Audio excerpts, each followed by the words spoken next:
You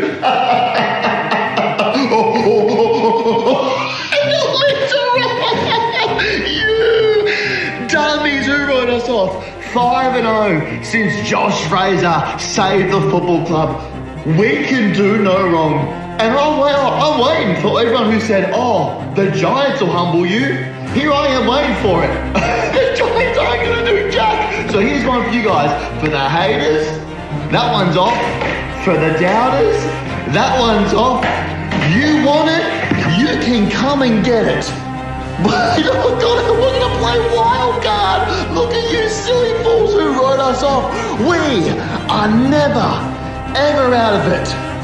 See you wild card weekend. Welcome to Overreacting with us on this Monday, the 22nd of June, wherever you are and however you're listening around the world. Thanks for tuning in with us on this beautiful morning and doing footy with us and talking about just some random stuff that happened over the weekend. Joey is still away, so we're joined by the rat that is Sam Doherty. What's happening? Not much. How's your back? Man, I've done the biggest unk injury, everyone. I'm glad you got to it. I haven't made that much of a noise, have I, about it? No.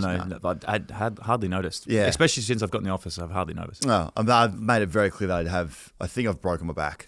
I said over the weekend as well. Don't know why I decided to help the Harvey Norman guy bring in the wine fridge. So got a wine fridge, gets dropped off Friday. It's the wrong fridge. He calls us, says, hey, wrong fridge. Sorry about that. I'll bring the new fridge around the next day, Saturday morning. Gets there Saturday morning. Probably the only furniture mover, removalist that I have ever come across who says he forgot his trolley. So when he gets rid of the wine fridge or brings it down from his truck and it's heavy with no trolley, he's just dragging this thing across in the cardboard box to the front door, gets it in, still dragging it through the floorboards. It's good. And then it says, how am I going to get the old one out there? I go, that's a great question. I feel like I'm going to have to help you here. Went down to pick it up and just a classic unk injury. I've now tore my back and I have to see a doctor and almost went to the hospital on Saturday, Arthur. It's that bad. So how's it going? Not great. Not great. Got a heat pack on. I've got some painkillers and this could be an absolute hell of a ride, this podcast, if these painkillers kick in about 40 minutes. Yeah. Well, it's not going well. You have been a bit up and down already today. So mood-wise? Yeah. Yeah, I'm on edge. If I see a Harvey Norman truck, I'm going to spike the wheels. I'm right off. But what a round of football. Well, actually, it was a round of football. I think it came a bit clearer about how the pieces might fall in the back end of the season when we get to the finals. I've eliminated one team from the finals race. I think Port done, which we'll get to. But an update on things that are happening, I guess, in news and around the world. Let's go to the Socceroos again. It's the biggest thing that's happening in the country right now. So Turkey are eliminated, which is awesome. Because they're gone. Yeah, they're back to Turkey they go. That was hilarious that they're out of it. They're officially eliminated. And then I went early on it and said that the Socceroos are pretty much through to the round of 32. And everyone lost their mind saying, how dare you don't know football. Yeah, you don't know anything. You have thrown out a bit of a curse there. I've gone early on that. Yeah. So I do feel bad about the curse. So this is here. If you want to go to the pub on Friday, because it's 12 p.m. Friday, which is awesome. Are you going to the pub? Don't start that. It's just a question. I had another incident. It's been the worst thing that Zan's ever done to this podcast. And someone will talk to him. But I will be going to the pub 12 p.m. Friday. If you just need to know what's going on or you want to make some small talk, which all this kind of is, you just want to make small talk to sound like you know what's going on. This is what's happening. To be guaranteed to go through the round of 32, we need to beat Paraguay or draw with them. If we lose, we can still make it through, but then we've got to wait for a bunch of other results in other groups to go away to be one of the 8 teams that can then get through to the round of 32. So what I was saying is that we're home. Like there's more chance of me hitting a target on the moon. So we just can't lose. We can lose and still make it through. We don't want to lose. We control our destiny, Doc, is what I'm trying to say. Okay. And when your destiny's in your hand, not right now, Harvey Norman, HR, when it's in your own hands, you've got to take it.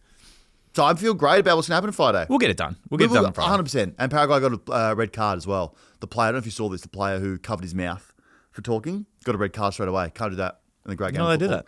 Not allowed to do it.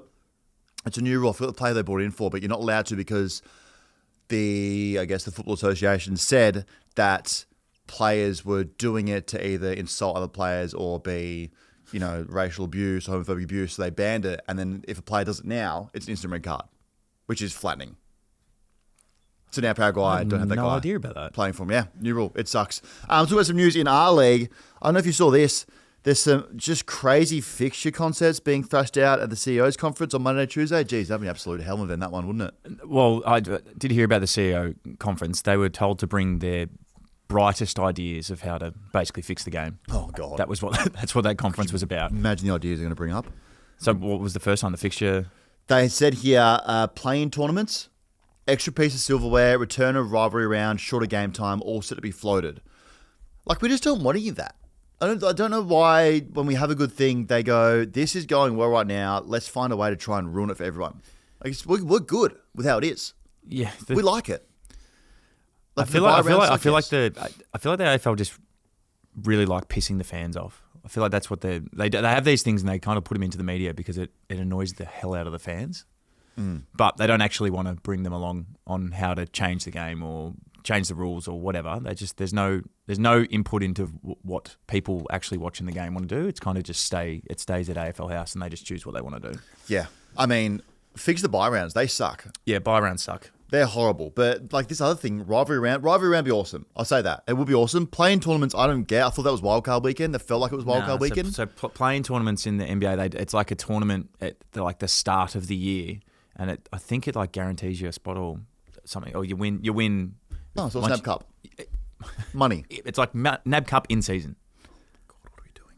NAB Cup in season. We just have the season for the actual Premiership Cup. And it's like a knockout version.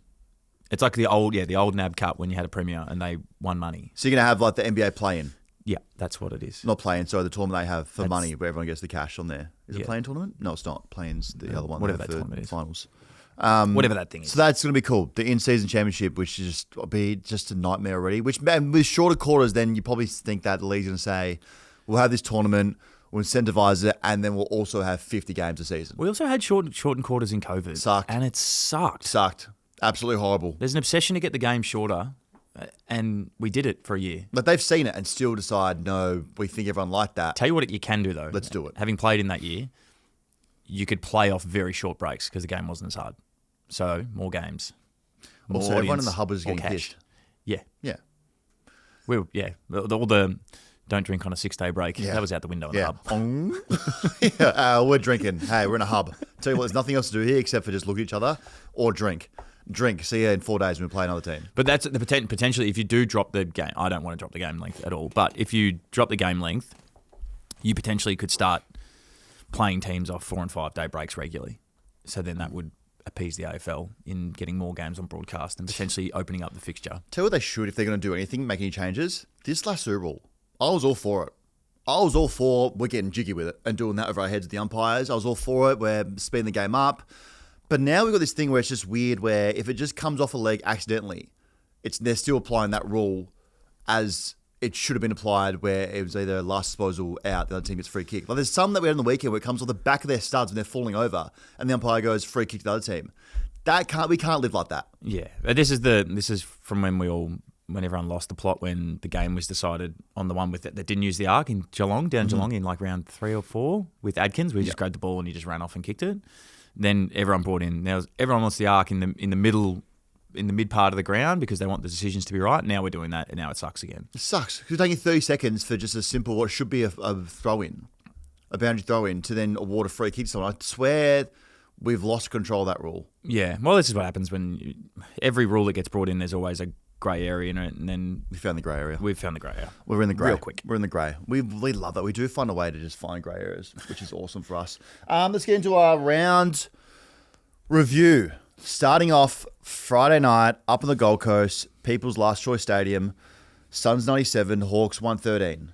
So we kind of got this feeling, you know the saying when people say a champion team will always get beat by a team of champions? Yeah, that's right. You got that that it? right. Yeah, you got it right. I think the Gold Coast team is that team they're talking about. They are just a team full of champions, but not a champion team.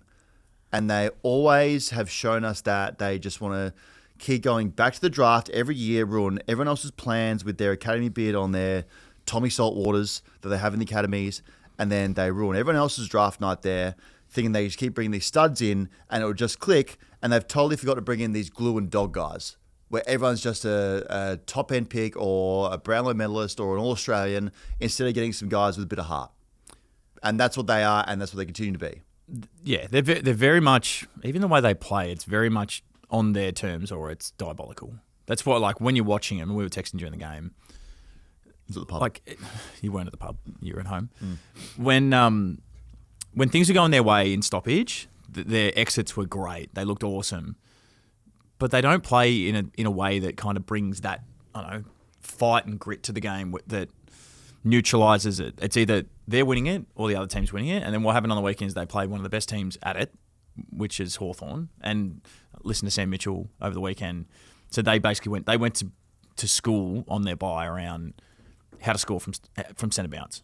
Well, that showed. That's between winning them, defending them, and then how to score. They went to school on it and they implemented, I don't know exactly what they implemented, but they implemented some of it on the weekend and it just looked so different. And then from the Gold Coast side, they just got beaten way too much in there. They actually won largely most other stats, but they're like watching the game didn't look likely. It just came out the front. I think that was 11 in a row. Yeah, that the Hawks won and they're just going in like Will Day just streaming out. Yeah. Of the middle, just hitting up targets. Like that's even Dimmer said after the game. That's where the game was just lost. Like they played a pretty good game outside that, but they just could not win anything in the middle at centre ball up clearances. And then it makes no sense when you go, okay, they've got a Brownlow medalist in there, a Norm Smith medalist, and then all Australians rolling through. Like it's just bad. But I think that's the problem. Like to your point at the start, where they don't have guys that are, I don't know, gritty and play that role in there. Like centre bounce is so technical in what your role is and where you're supposed to own in terms of if you piece of a pie. So if it's a pie, you've got like a bit that you've got to own and you've got to watch where the other team's moving, where your opponent's moving. It looks like they just kind of hope that they win the hit out and they think it's going to go to one spot. They kind of corral around that spot, but if the other team can get something that's more creative, they're not defensive enough in their ability to, one, stop that or pressure it. They're a massive roll of dice team in there. Yeah. And because sometimes what you need in there, they're all Batman in there. Sometimes you need someone to own the pie, just sacrifice yourself and be Catman. So that the Will Day one that you're talking about, where he comes. Sorry, I missed exactly. I had my point. With the Will Day one, where he comes from like sweeper, and he just goes straight through the middle of the stoppage, gets a hit out, runs out the front door. If you watch the other two Hawthorn players, they're playing in a way that allows Will to do that and be offensive, and the other two guys are defending. They're on their man. They're on the defensive side of the circle. They're setting it up in a way that they can have one guy have a crack at it. The other two guys are putting pressure on and making sure there's not a clean exit for the other side. Yeah. Well, they don't know if they can work it out right now. It's just a rotten milk team right now, and they forgot who they are, and makes them a decent football team. But they were a good team in the first 4 or 5 rounds, and now they've gone just away from what they were doing. And I look at them and go, they're so stacked, and it makes no sense of how they've just got no soul. Like it was just so bad. And you say bad, the scoreboard makes it look okay, but you look at it and really look at it and go, actually, it's not good. The scoreboard says the same thing that it said the whole year, is they've got a hell of a lot of talent. They move the ball unbelievably well, but like they're the worst clearance team in the league by a long way. They're the worst defensive trio, those three at the moment. Well, and ultimately that's what kills. That's the difference between them being a really good side and not. Like they can move the ball, they can play a front half game, they've got good talent inside 50, but they don't put enough defensive pressure on around the ground, and that's what kills them every week. And it's been the same from they started really well, but from about round 4 onwards, that's been the same story every week. And they smack the teams that are below them, but then when they come up against a contender, they get found out. They need some glue guys. So they need some glue guys. Like Track left Melbourne, and then Melbourne became a pot of glue. So then he goes to Gold Coast, and now they're just, again, trying to work it out by themselves. I don't know if Track's cooking less or something up on the Gold Coast. When he was cooking, he seemed to be, I don't know, getting this team on the same page. Maybe he needs to get doing more dishes up there on the Gold Coast, but they need to figure out a way to make this thing work, because it's just, I don't know, they can't keep going like this. Like Dimmer will quit again. There was a point where the camera went to him and it looked like he would rather be sipping rosé and having calamari in Italy somewhere. I think he looking at him, he feels like watching him, feels like he's gone through like every part of his playbook in terms of how to turn this like clearance stuff around. Like he's sprayed them, he's gone at them in defensive ways, he's spoken about contests, he's tried to deflect to the media, he's gone after everything, and he's still not getting the change that he wants, and he just looks like he's so frustrated that it's the same thing over and over again. And then also they have these, like, when they go 3 goals down, it's like the worst thing in the whole world has happened to them. They look so flat every time. They go 3 goals down, it's like, oh, here we go, we're done now, game's over. Well, that's the monkey of expectation.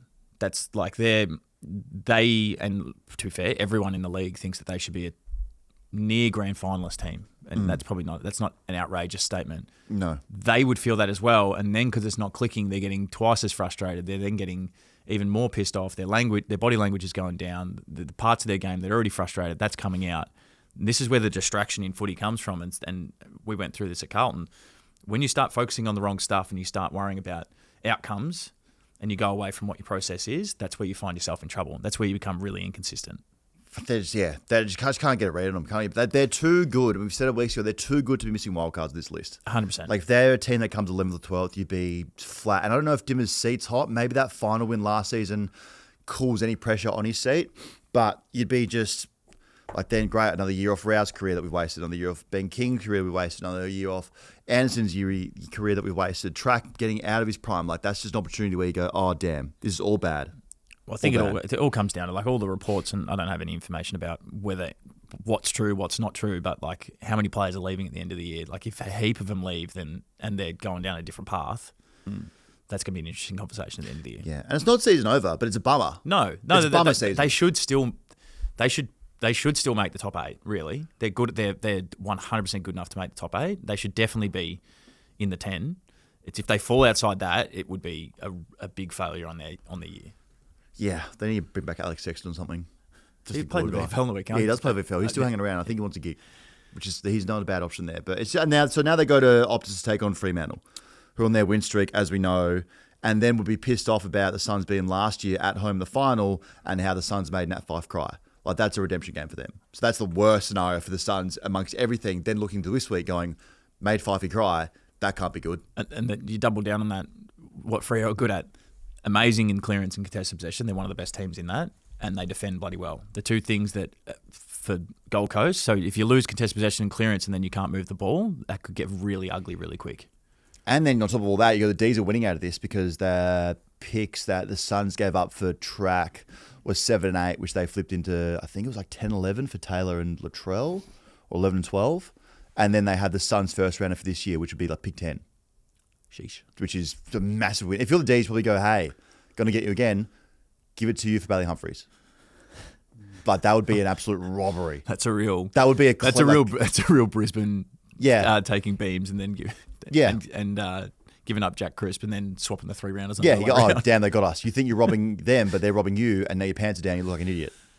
That's be so bad. So we'll see how it goes. They got sorted out. It's just can't be fun for them at the moment when people are saying there's no good culture in the club. Mac Andrew came out and said that's just not true. Tom Morris hasn't set 1 foot in this place, so I don't know where he got that from. He looked angry as well, and you don't want to piss off a guy who's sending into his real estate. The Hawks were good though. That's what with them. They were real good. Like, they had these 5-minute spurts. They had like these 5-minute spurts 3 or 4 times through the game where they just controlled everything. So when it was coming out the centre, and then I think they had here, I wrote it down, they had 27 touches for 5 goals 4 in the last 5 minutes of the first quarter. Like, if you do that once, it's almost game over. They can bury you like that. But they did it 3 times in the game. Hawthorn, much of what we've seen for the year, that they've been a bit up and down over the last little while, and without Gunston, they have been struggling a little bit, but they are what they are, aren't they? They're a very good clearance team, good at contested possession, although they got smacked in that this week. And they're really good at transitioning the ball. And like if you go to the modern game, that's exactly what it is. They are that. They're going to be there at the end of the year. They were angry again. I don't know what. I wonder if teams are going after him because they know they can set people off. But they were just why is Newcombe trying to man? He's going to get belted by a UFC. Newcombe picked the wrong guy to fight with, and in the moment he didn't know he was fighting the wrong fight. So Lee Lombard, who was just begging someone to start on him. John Newcombe pulls a short straw and goes, okay, I'll do this. Gets in his face. Had no idea his old man is Hector Lombard, crazy UFC fighter. Had no idea that under 12s Lee Lombard was a BJJ Pan Pacific Championship gold medalist and could quite literally fold his shit if he wanted to. If Lee Lombard wanted to just put him in an armbar and break his leg, he could, like a rattlesnake. Just bang, gone. Can you imagine him? Do you imagine him on the chokehold? Just gone. Just goes and puts him to sleep on the ground. How many weeks is just fucking breaking someone's arm or putting them to sleep? What did Barry Hall get when he was it Scott Thompson in a headlock and nearly put him out like a light? If Liam Lombard does that, I want to know how many weeks the AFL are just drafting up right now for when Liam Lombard gets him in like a leg bar. I wonder what the rubric says. I once again don't know what the rubric is. What is that? Are you talking about the tennis player? Yep. Rubric. I've heard rubric come up 10 times this weekend. It's the table they use. We explained this on Friday. In the UFC? No, in the MRO. Oh, the rubric. If Lee Lombard had a rubric in the UFC ring, he'd absolutely fold John Newcomb's shit up. Barry Hall didn't get a week for that. Nothing. What? That's also Ash's got gastro run. Don't want to say it's in any connection to Sam's pumpkin soup he made for us on Friday. But Sam came with a big pot of pumpkin soup on Friday. Now Ash is shitting through the eye of a needle at home. Well, everyone else ate it, so you're fine. I do feel a bit sick as well, but that could be the endo speaking to my back. So yeah, and Ash thinks it's an inside job. So that Sam could have mic time this week. Tell you what, geez, Ash finds a way not to work, doesn't he? Ash does find a way. If anyone can find a way to pull like any time off doing work, Ash will find it. Did I see on Instagram was it post pumpkin soup? You guys just kicking the soccer ball in the street on working hours? That was Dan's meta glasses. So that was there. me. I was filming content with Ash, but yeah, Ash was very quick to come kick the ball with me. That's okay. Nah, Ash will be working hard at home. He promised us he'd be doing lots of work at home and not watching the soccer at all, or playing FIFA. We got a PlayStation in the office, and it's been one of the worst things I've ever done for the team. I'll just walk up there, guys. Are you playing FIFA flat out? What are you guys doing? Nah, nothing. Just Ivory Coast versus Uruguay. All right then. Big game, isn't it? Yeah, massive for culture. I say, well, what's he actually doing for the business right now? They go, just culture reset, isn't it? I said, okay. Reset. So that's all good. He's just getting his practice in for the PlayStation when he comes back. Yeah, and but back to your point, they are very angry. I don't think the Hawks have worked out that when they do decide to be unsociable, which I actually rate, they actually play worse football. They play a lot worse. Yeah, they rattle their own cage. Yep. And it's it's actually impressive. I like it that there has to be a team in the league that is a bit nasty like that. We're too nice to each other. So I like that they're the nasty team, but to have both the captains just crazy loose units is awesome. I'm going to say it's awesome. Like James Sicily being the loosest captain in the league, like doesn't care about 50s when he costs the team goals. He just gives away free kicks like they're nothing. It's like he has these free fuck you umpire coupons where he gives them out. And it's like, whatever. Like that one on the boundary line with the guy, I think it was Long, started him in the stomach. I get it as well, but also like he's not kicking it from there. Just be angry in silence. In your own head. You don't need to abuse the umpire for it. He's on the boundary line. Just internalise it. Just internalise it. It's good for you. But yeah, I mean, again, your forward line as well was great. Like they have this, I think their forward line's scary. They have a number of guys that can get you. Morgan, Wiz, McDonald, Chol, Lewis, Gunston when he's healthy. Like that's just frightening for any defensive group. I love their half forward lines. Like them and Freo are my two favourite half forward lines in the league. They play in the right way. They work their ass off. They hit the scoreboard. And like they help defensively. Both of them are outstanding. And then you add on both sides, they both got a freak. So Freo's got Shea Bolton, Hawthorn's got the Wiz. Yeah. So it's just, they're great to watch. There's no, like, that's a big reason why they're so good defensively is how hard those guys work. And I don't think they get the credit that they deserve from it. And they're back to having fun. I saw a lot of smiles on faces. Not the crazy sellies came out, but there was a period there during the season where there was no fun. It was just a business. The pressure was on. And now it feels like Sam Mitchell, when he's joining them in the team song after the game, he's back to being fun Sam Mitchell. Like, it's just, what it is what it is, let's win some games. Did you see his press conference? No. What Came in all smiling and laughing, and then the first questions he asked, his face just went, Back to serious. Yeah. I think he'd hate doing anything that's not having fun with his team. Like the press conferences are a real drag for him as well. I just saw here, I wrote this note, Joey told me this, that when Lee Lombard was coming through state football, he would just bash up a heaps of other local footballers in the league. And when he played for Queensland, they said, just give him the ball, and they call it Leo Ball. Because he's that just crazy and good. He's a good player, Leo Lombard. Amongst all the arm bars and breaking actual limbs, he's very good. He's good. He's gonna be a very good player. He's a good Tommy Saltwater they got. Yeah. There's a few bad Tommy Saltwaters they have, which is for those listening is Charlie Horsewater for Sydney, Tommy Saltwater for Suns. So there's that. The Wiz, you saw him then. He's a freak. That goal he kicked where he came from so far back off the guys chasing the ball to then chase them all down. Like he was probably 15 minutes behind when he got the ball and then caught him. And then just like a crazy, what seems simple but not simple snap. He is lightning quick. He's lightning quick. I don't know how his little legs work that fast. It's unfair to be that quick. His ability to just exploit whoever's playing on him, like in different ways, is so good. He plays on someone that's a bit taller that can kind of get him in the air. He just runs him up the ground, just runs him around. Then if you play on someone that can do that, then he just takes them deep that can't defend. And he's so good to watch. And like we glaze him a lot on here. And oh yeah, everyone Krispy Kreme the way I'm glazing him. But he's too much. Oh, yeah. Don't know what I was saying. But back to like he's sorry, was it me going? Oh. Yeah, it was him being. I think if you're a defender, you're He would terrify me. Yeah, you're twitching hardcore. Yeah. Wear 2 pairs of jocks when you play on him. But he's amazing. He works, again, another one of those guys that we spoke about before. He actually works bloody hard. And like that's what underpins his game. And he does all the freaky stuff outside that. His stoppage work's amazing. His finishing's amazing. It's like he's one of my favourite players in the league to watch, to be honest. I think the best thing about him that I've discovered over the weekend was that he has Wiz tattooed on him in Japanese as like Watson. But because the way the language is in Japan, you have to get it right. Otherwise it comes out as something wrong with the letters they have. So we actually got Watson, Wotson, on his arm. And it would have been amazing if it came out Wonton, because we had to call him the Wonton Wizard. But it's Watson instead of Watson, which I think is just awesome. That he just got it slightly off, but it still makes sense, but enough to everyone to question, hey, what does it actually say? Oh, it says Watson. How did you research that? Stuff crosses my table. Do we know why it's in Japanese? I think he's a big fan of Japan. Big fan of Japan. All Japanese people love wizards.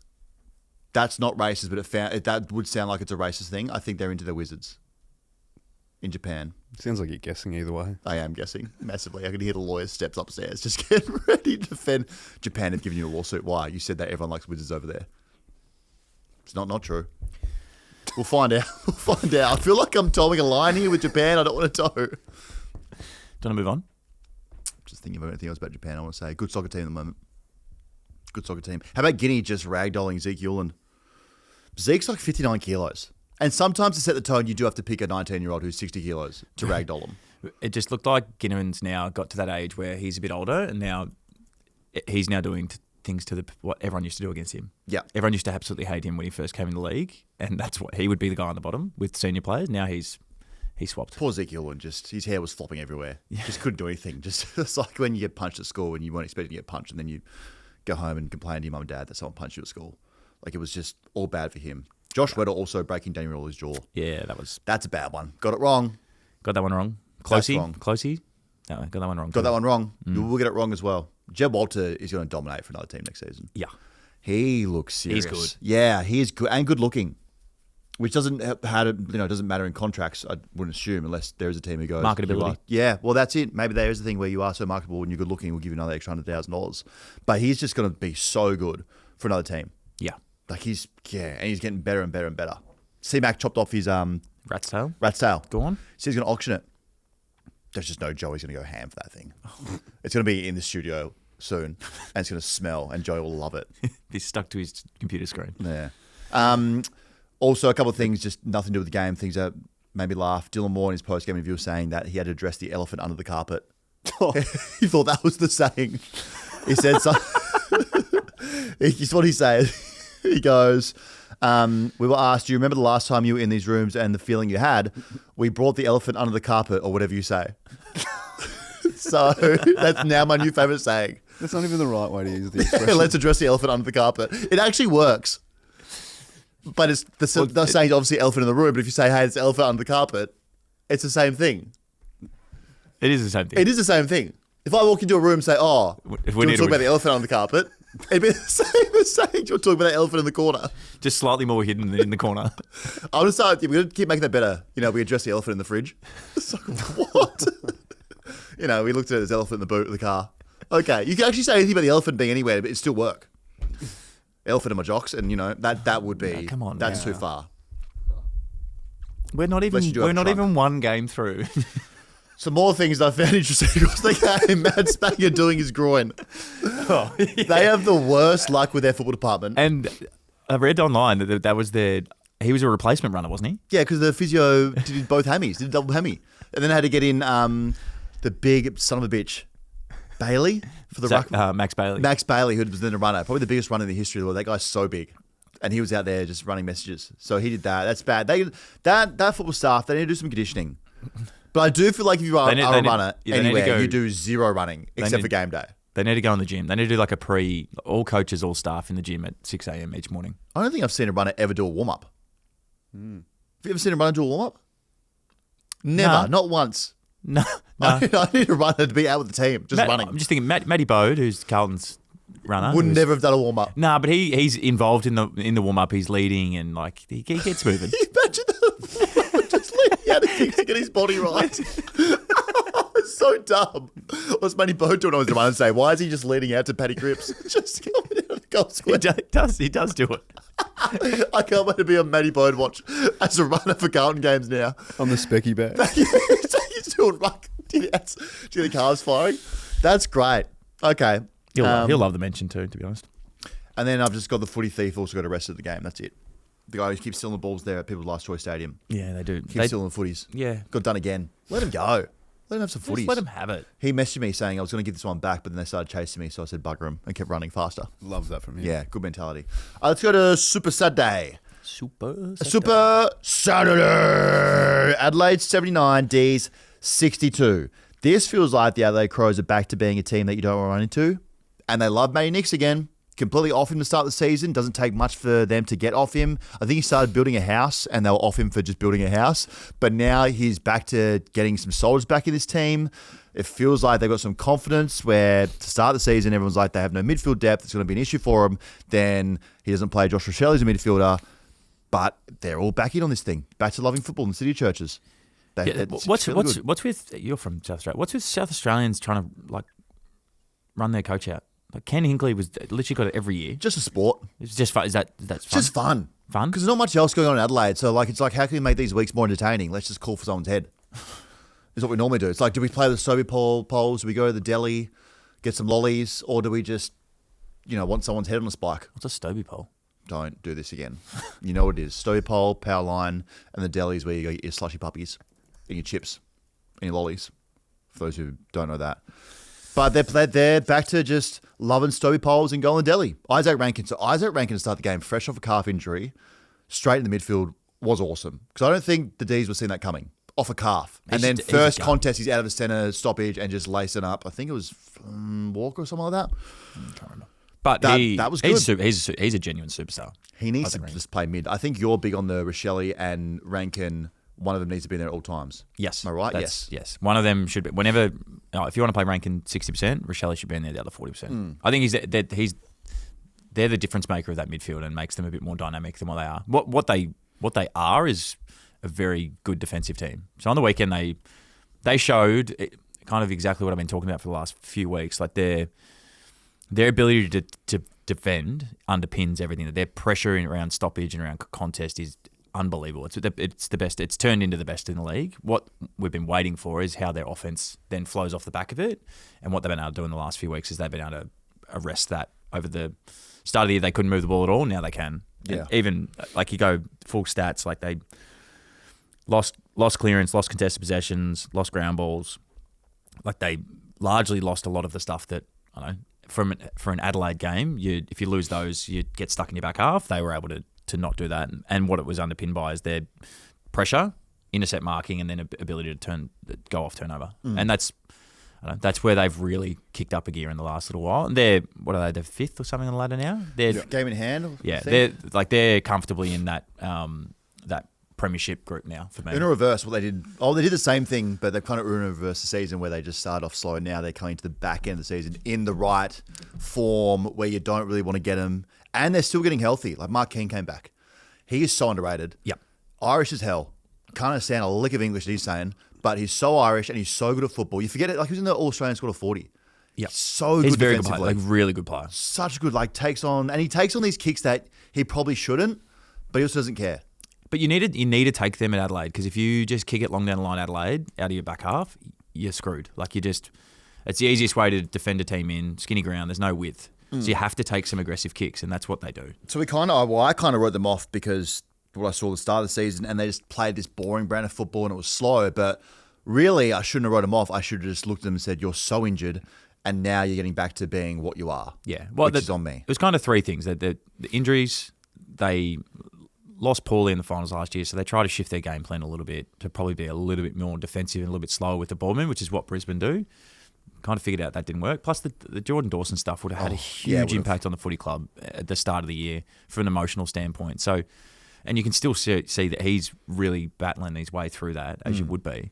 But they've just been able to kind of work their way through it, make a few adjustments of the year. They're probably a little bit, still a little bit slower than what they were last year. They were just like breakneck speed. They're a little bit slower than that, but their ball movement, and I've spoken about this a fair bit, like their phases are starting to connect with it. Like their defense supports their offense supports their contest. Like they're going as well as anyone in the comp at the moment, in my opinion. Yeah. I mean, Dawson just keeps being Dawson. He's just a dog. So good. He can play everywhere. I think I saw him at one point late in the game at fullback on Melksham. Yeah. I was like, of course you're there. You're the best player wherever you want to be on the ground. Yeah. Well, he started at halfback, so his whole game's underpinned by being able to defend pretty well and then use the ball on the outside. And then he's then gone to the midfield, dominating midfield. Now he goes and sits at full forward and takes grabs, kicks goals. Yeah. And they have these kind of glue guys and dogs that the Suns don't. And sort of Freo do, if you're talking about Freo's list. So Nankervis, Hugo Hall Kahan, James Boulay, Zach Taylor, those guys are the guys that win you games of football. Even like in the midfield, like Berry, Peatling. Like, just solid their roles. They're not guys, like they're very good. Berry's a very good clearance player, but they're not guys that their names are up in lights. But they play important roles. They defend really well and they play in the right way. Yeah. I mean, they still need to figure out how to get forward in the lead. It's very much a game of marks up when they go forward still. Yeah. It's really just, hey, who's up there? Jack in the pack time. Good luck, Fogarty. Good luck, Thilthorpe. And once they do that, then they're fine. But, yeah, I mean, I'm back to loving watching them play football. Wayne Miller has very nice hair. Need to know how often he's washing that thing. That thing is just luscious. Josh Rochelle said after the game that his brother rolled into his house at 4 a.m. after a big night. And he cracked the shits, then watched the Socceroos game with him and said if he played bad today, that his brother would be in strife. Thankfully, it went well. That's huge for culture, the household, the Rochelle household. When your brother rolls in at 4 a.m. and you watch football together. I love that. Would have been on totally different levels, I would think. Rochelle sober, preparing for a game, his brother coming straight home from Red Square, pinging. Potentially. Allegedly. Potentially. D's hate Adelaide Oval. They just cannot. I mean, they hate travelling in general, so haven't won a game outside of Victoria this season. 8-0 at the MCG. Got 1 win at Marvel. And then they just don't like travelling this season. Like, this is just a game where they're actually pretty, like, it wasn't bad. Like, you look at it and go, it's not bad, but it's just not what they are when they're at home. And they'd probably be hoping for another breakout of COVID so that the league has to go back into hubs. And then we move the hubs to the MCG and everyone plays the MCG and then win a flag. Like, they want to go back in that kind of thing because they just can't travel.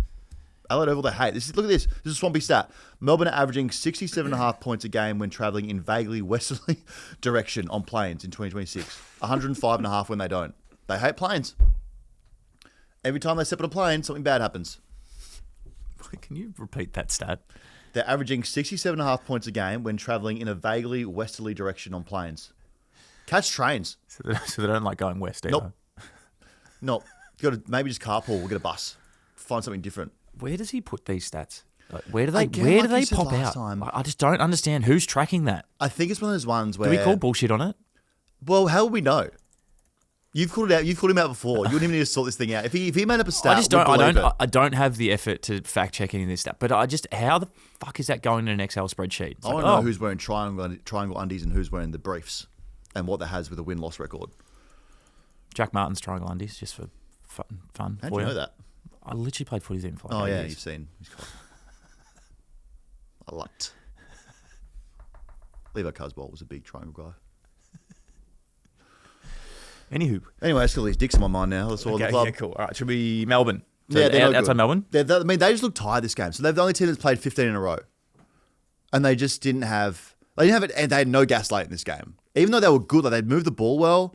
It felt they were definitely in the game, but they just looked tired towards the end. Like after quarter time, they kicked 4 goals. That's not very fun and dangerous. That's tired and needs a rest.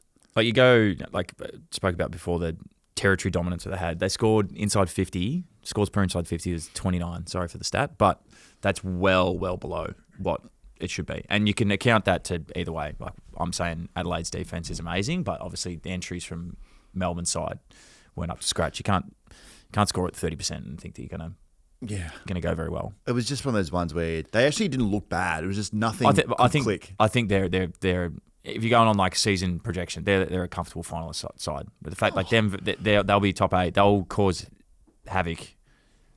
Finals games MCG if they get one there. Oh yes, you don't want them there because you know they're going to win. But if these fans should be happy. Like if someone had told you you're going to be 9-6 at your bye when the season started, you'd take that in a heartbeat. 100%. With a new coach, new system, no track, no Oliver, an aging Max Gawn who's just so good at football still, you'd 100% take 9-6 at the turn for you. Yeah, like 100%. Just like Cozzy, and even like you talk about tired players. Cozzy looks so tired from the jump, shanking kicks, wasn't chasing. He gave away 250s late. Like, just brain phase. Like, he just looks like a guy who just needs a week off. And he's been awesome. Yeah. He's been great. They're on bye this week, yeah? Yep. Yeah, so they get a rest. Yep, so they finally get played 15 in a row, though. That's pretty wild. Why the buys are split over feels like 6 weeks just doesn't make any sense at all. Let's have one whole communal buy, and we'll take everyone to India. If they're so obsessed with going to India, we'll just go to India for a sightseeing thing, and then we'll come back, and then we'll just play at the same time again. If you're so obsessed with going to India as a league, but Max Gawn, as I said, he's the GOAT. Again, showed us why he's the GOAT. He's so good. 28 touches, 30 hit-outs. He is so much better than the next ruck. So you know, like in your positions, you know how good you have to be at your position in this game to be so much better than the next person that's in the same position. As midfielders, you put a blanket on them. Dacos, Nasiah, Bonts, Heaney. You go, okay, they're all similar kind of players. You put them in another team, they're going to do the same things. Yeah. Max Gawn is so far ahead of the next ruckman. You reckon? Yeah. So look, everyone goes, oh, Luke Jackson. Max has almost 100 more touches than him, 61 marks to 39, 94 clearances to 71, and 120 more hit-outs. What about Grundy? You know, The same thing, same similar stats, splits. So everyone goes, Jackson's up there. Yeah, Jackson's obviously playing more forward as well and doing more stuff of late, but Max Gawn is just so much better than next ruckman. Yeah, to be fair, I'm not disputing that he's not the best ruck in the league. The Jackson argument's closing, and Grundy's year's been outstanding. I was about to ask you how many ruckmen are in the all. I don't like doing All Australians mid-season, but how many ruckmen are in it, and who are they for you? Oh, if it's my choice, I'll put all of them in there. All three? Love the ruck fraternity. No, you can't put three. You can't do that thing with a team where, but it's an Australian fake team. We can just put them at, halfback flank. Like, this team needs to play a game against someone.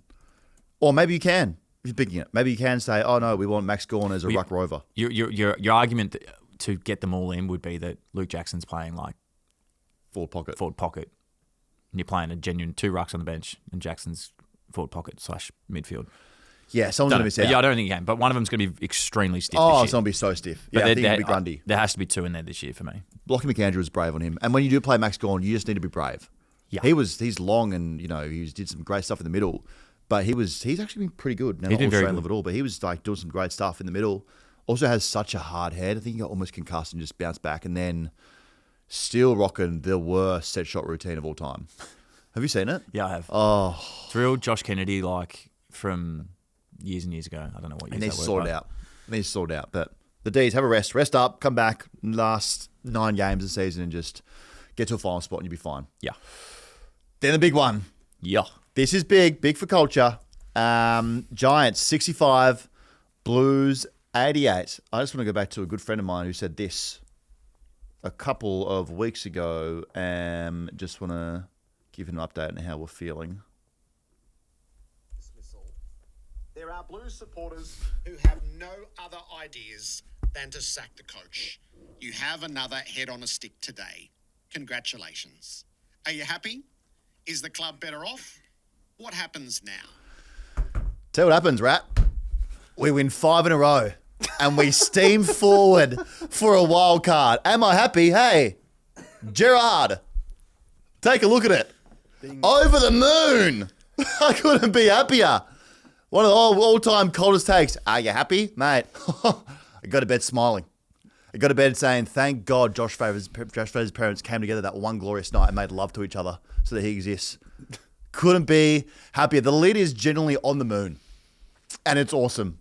It's awesome. So I can't wait to pop a cigar and have some champagne. Got 2 more games to then extend it to 7-0 against West Coast and Richmond. But this is the best feeling in the world, and I am completely back on this team now. I'm excited again. Yeah, and rightly so. Thank you. I said I wouldn't get excited about him. You did say that you were never getting excited about it. I changed my tone completely. I'm so excited about them. Because to my credit, we've experienced a season that no fan or even a team would give their fans the experience in a decade, let alone in a season. So we go 1-8, no hope. We should start rebuilding again. We then sack our coach, not even halfway through the season. Josh Fraser comes in, 5-0, we can't lose. Holy shit, we're going to play wild card. No other fan has gone through that except for Carlton people. Only Carlton people have experienced that. It's a crazy run. And like we've given them a lot of credit. This game, I reckon, was one of the most impressive. The Geelong one was pressure and contest and was outstanding. This one was like total dominance. It's great. I'm having the best time on this roller coaster. If you haven't figured it out, I'm just having this is just awesome. It's fun. It's fun watching it, and it's one of those things you love watching your team play when they play in the right way. And like much of what I said about Adelaide, Carlton's got that. Like Carlton's got pressure. They've got a willingness to defend, a want to defend. In terms of stoppage, we're talking about Gold Coast. Carlton play in a way that neutralises stoppage or wins it. They've changed the way they've played on offense, which helps their defense. But like they're underpinned by such a good base of pressure, competitiveness, and just like dog hungry attitude. And on the weekend, this is our team, Doc. We're in the fucking huddle. Josh Fraser's saying something fucking inspirational, like, guys, I will die for you guys. I'm going to believe for this fucking hoodie. And then everyone else in the huddle's going.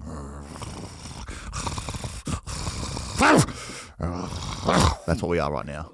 Here we are. Yeah, we fucking hunt in a pack. Because we're the Carlton Football Club, and we built this league, and we're never dead. And you never say a bad thing about what this establishment can do to us. That's really disturbing. When our backs are against the wall, we fucking hunt. Gonna bleed for it. Have you sent him any more follow-up texts? Yeah, I sent him on the weekend. Yeah, what'd you send him? I said, just think about it. Nat actually asked me, is he actually texted him? And I was like, I actually fucking think he has. I said, just think about it. And he just sends a laugh emoji back. I said, didn't answer the question though, did you? Sorry, I did the dog noise and threw you off your train of thought. No, How it's good's fine. doing a podcast with us? Oh, it's just the best. Yeah. It's very, like, I get a train of thought and then you go somewhere and I just have to... Yeah, the That's ADHD fine. just kicks in every now and then. No, I was giving them the flowers is what I was doing. Well, back, I think you were saying about how we've got a hunger to defend and stuff. Yeah. I tell you what, Billy Wilson, and that's when I went, things are different now for this team. 30 seconds to go in the game. Game's done. Already won it. Got the 4 points. We've pretty much got 1 foot in the plane. Billy Wilson chases down Brent Daniels. Who is quick. Quick, lightning quick. And then the push into his chest. Just that was like a let the league know that we now do this. We wouldn't have done that 6 weeks ago. That and then all of the boys. Like, I know it's a very inspirational act, but there was like 6 guys over there to like make a young guy feel good about what he's doing. Yep. Like he didn't have to do it. The game is over. That's showing the mentality that the group has. Hunting to backs. Yeah, they have, and that's what it ends up being contagious. It shows you that they're valuing the right things and what they've been able to do. And everyone's going to point to just defense. Their ball movement, the way they move the ball, just sets up their ability to be able to defend off the back of it. And I've said this before. They go a bit more measured, which gets the ball in their forward half, which then teams can't transition against them as well because when they go in, they've got players there ready to defend, ready to put pressure on. Taylor Byrne, like there's guys just like there's guys just popping up that are, and this is what you want. Don't want to be disrespectful. This is what you want your role players to do. You want your role players to know exactly what they're doing and then implement at a really high level. And if that is just putting on pressure and tackling, that's your job. He's doing that at an amazing level. I need you, this is what probably Fraser said in dog language. He probably said, I need you just to chase and then be a pop-up sprinkler maybe once every 45 minutes. Yeah. And get a shot if you get a shot. Other than that, just chase. And that's all you need to do. Yeah. But again, like running in patterns, like in waves. Yeah. So link-up play, where's that been for the last start of the season? And all these other stuff, like link-up plays, and you're forwards who are actually leading the ball. They've got space. Like all this just feels so much better. And we didn't have Jacob Wiedering again. And normally you go, oh, with no chance to have Jacob Wiedering. But guess what? Young dog down back, Harry Dean. I mean, I had to throw him in the deep part of the pool, swimming. He's swimming. He's Loves swimming, that He guy. just loves swimming in there. Loves swimming. And then you got like Lockie Cowan isn't scared to play football anymore. Nope. He's playing so well. He's a serious footballer. It's just, and then to buy into what Josh Fraser wants them to do, you don't let the Giants get these handball receivers from half-back and space. Had zero of that. So they couldn't get that run-up play that the Giants do that just was so good and they're known for the tsunami. That was gone. Yeah. They got a few, as you will, because long game, but he just took all their space away. This guy gets it. Gets it. And I love that he gets it. And we got some swagger. Matt Cottrell. When some 2 instances, which we all know about, when he kicks that goal and just does a walk through the park silly. And Will Hayward can't believe his fucking mind that he's not celebrating. He's going off. And then to have the thought process before leaving the hotel to the ground to go, I've bought a harmonica. I'm going to pack it in my bag. Yeah. And then to learn the team song, to then play it, to kick off the team song. The lid, when you are playing the harmonica in your team song, your lid has never been more off. anytime you're bringing instruments to the ground, Josh Fraser's got to play instruments. Forget about casual clothes and that being the new thing. I want to see someone with a fucking trumpet. This is against West Coast. I want to see someone with a guitar. Like, make it a band thing. We're all the way off. We are so back, and I love it. You know the coach's expression is like, don't pack your jeans before your boots? Yeah. Cots has gone, I'm packing my harmonica first. Harmonica first. Yeah, what do I bring first? Mouthguard. Where's my harmonica that I learned to play the team song on? Just awesome. That's the best thing I've ever seen. It was very good. It's very, so good. Can we circle back on Harry Dean? Yeah. Rising star. Where do you have him rising star? I've always been big on him. Always when we've drafted him. I have Jagger, then him. You got Jagger than him? Yeah. I've That's always isn't it a midfield award? Well, Cripper lost it to Jesse Hogan. Taken. I want to recount that one. Can we do a recount to the Rising Star? Well, but just going off the fact that playing key back it's hard. versus mid they're different, and playing key back's fucking hard Against a man. You're playing against A man. big, strong men. Mm-hmm. Did Wiedering win it? Who? Wiedering? Did he win it? Yeah. I can't remember. Probably he would have. Don't think so. Someone Google if Jacob Wettering won the Rising Star? I think he might have. I don't know. Was it the year that Jane Stevenson won it? Might have been. Might have been the year that Lewis Taylor beat Bond. Lewis Taylor won one? Yeah, He beat Bond. But he beat Bond. That's his all-time achievement. As if you're not claiming that at pubs. Because I go to them as well, so I'm going to say the next time at the pub. Sure you do. That's so good. So wildcard weekend, here we come. Eagles, then Tigers, get to 7-zip, you'd think, without trying to curse it. But then you go, with those games, we're so damaged, could lose them. But also, not going to lose them. It may be the times are changing. Hopefully it keeps going and fall into wildcard as long as they spot. Just from what they should have learnt the other week against Essendon, you have to rock up and play the right way. So play with the defensive mindset you have over the last couple of months, because if you don't produce that, the first half against Essendon was diabolical. Wettering win it? No, Cal Mills. Cal Mills. Yeah, loves fighting the pubs. Anyway, obviously. but Harry Dean, for me, I think he should be at the top. For me. Okay. He could. But it's all, everything's rose at the moment. I generally now, we'll talk about your mate, I want an investigation of what Michael Voss was doing. It needs to be a Netflix doco. It need to get a documentary into it. He wasn't playing Hewitt and Akers, which is interesting. No. They seem to be back. Wasn't playing Wilson. Wasn't playing a lot of guys. We need a Netflix doco. Call it the Icon Football Terrorist or something like that. I don't know. It's just, I generally need to know what he was doing, because I actually feel, I wouldn't say I feel bad, but I do think of him when they are winning these games, him on his couch, absolutely hating this, because this is his worst nightmare. Because if you drew up the worst possible case for Michael Voss to start the season, it would be terrible season, you get sacked halfway, not halfway, but at the end of the season. And then if you said, actually, that's going to be totally wrong, the worst case for you is that you're going to get sacked halfway through the season. The interim coach who you were the boss of sees what you did with the team and then just does similar things, but has the boys believing and playing a better style of football and more energy. He'll then go on a 5-game win streak, and everyone from Carlton is begging him to be the coach, and he keeps pushing it away. When they were kicking you out, he wouldn't have thought that would happen. No, God, no. And you were right. Thanks. No, but we should send him a voice note. No, thanks. We've spoken about a fair bit of what's changed with their ball movement now complements their defense, which is a massive thing. They're really going way too slow and not going anywhere, or going way too fast and opening themselves up at the start of the year. Their contest method has largely sort of shifted, but it's probably been more about their ability to defend in the back half has then been able to stay with sort of risk-free ball movement, whereas at the start of the year, if they lost contest, they just lost everything. We knew that because you spread the voice note, you should have. Yeah, you spread my voice I'll note. say it again before we wrap this thing up. Sometimes the problem is the thing that's staring you in the face. And it was. So that's that. And also don't say anything here because you're in trouble, but he's now joining Fox Footy. Is he? Yep. He's going to be You just get that on there. He's going to be a commentator for them, which is good. So hopefully he hangs around for second halves, because there is a second half in the game. Do you want to talk about GWS, or are we just going to... I've got some more things in the Blues. Oh, you got more Blues? Okay. I think. Nick Newman's been playing well. Has been playing well. Been real good. He's been Nick real Haynes good. also playing really well. Yeah, I don't know. I just love the Josh Fraser being our coach. It's just a good time to be alive with it. No, let's talk about Giants. They were flat. They have to be flat. I don't want to. I think I know the problem. I think it's that stadium. I mean, that's a no vibe stadium. They usually play better there, though. you just got to get out of there. It's an absolute no vibe joint. The fact that someone said there's 13,000 people there, no, there wasn't.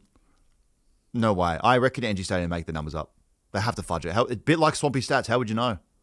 Someone could do a head count in the crowd, count them all. Absolutely no way. It felt like it was a home game for the Blues. Every time we scored a goal, like they were loud. Yeah, Carlton fans travel and they travel well. Like I just don't know, but they couldn't get anything. A lot about what Josh Fraser did, but like Adam Kingsley, I think he might have just used up all his sprays. Oh, they're not working anymore. Yeah, after you yell at them every game, like tried another one at 3/4 time, which I get what he's trying to do, pull that lever, but the lever's broken. Like you got to find a new lever. Maybe you don't need to spray them. You can just have a conversation with them and actually help them figure this thing out instead of calling them fuckers and weak. You know, like he needs to get that out of the Clarkson anger management course at Clarkwood, didn't he? To just calm himself down. Or give him bench press or some concrete to punch in the coach's box. He's got to chew on some concrete in there. He needs something. Just give him, I would love if we cut to his coach's box and he's just punching the wall.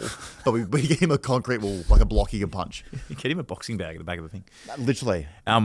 What do you do? That spray, I wasn't there, but I reckon it would be off the back. They're one of the best ground ball teams in the league, and even if I remember the spray and some of the vision of when they did the documentary was around, they really rate themselves on that ground ball number. So that says how hard you're working, how many contests you get into, and then being able to win the ball. They're the best in the league normally. They lost it by 13 on the weekend to the Blues. So you can look at it either way. You can look at how good Carlton was at it. You can also look at probably from the GWS angle, they're sitting there going like, we didn't work hard enough, didn't get to enough contests.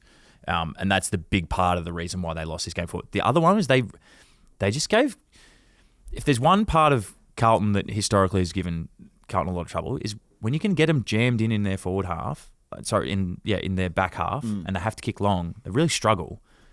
The Giants just sat off all of those players and just let tsunami round. And let us kick it around and chip it around and got out of our D50 really easily. They just got a really big error.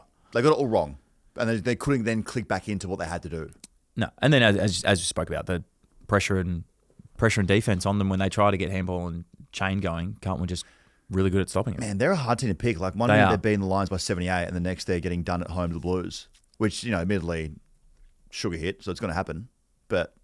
It's just you just can't pick like what they're going to be. And again, I still believe that if they get into a wild card spot, like they get in a 10th, you don't want to play them. Don't want them. No, which is bizarre when you look at these games. You go, well, there was a 5-minute period in this game where I kind of felt nervous in the third, I think it was.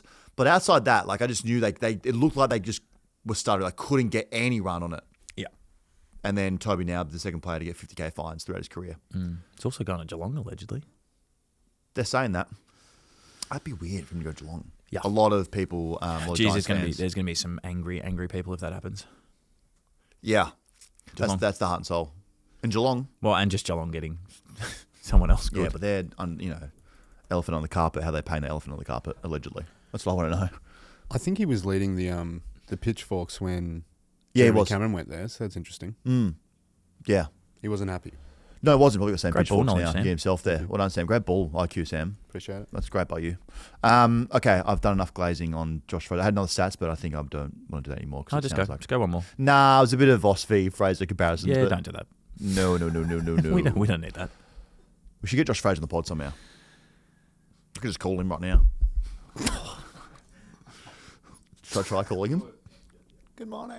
You can always cut it out if he doesn't pick up. I want to call him. Hold on. I don't, but if he picks up, then I feel bad for hanging. I don't want to talk to him. I just want to have the thrill of calling him. Oh, I'll call him.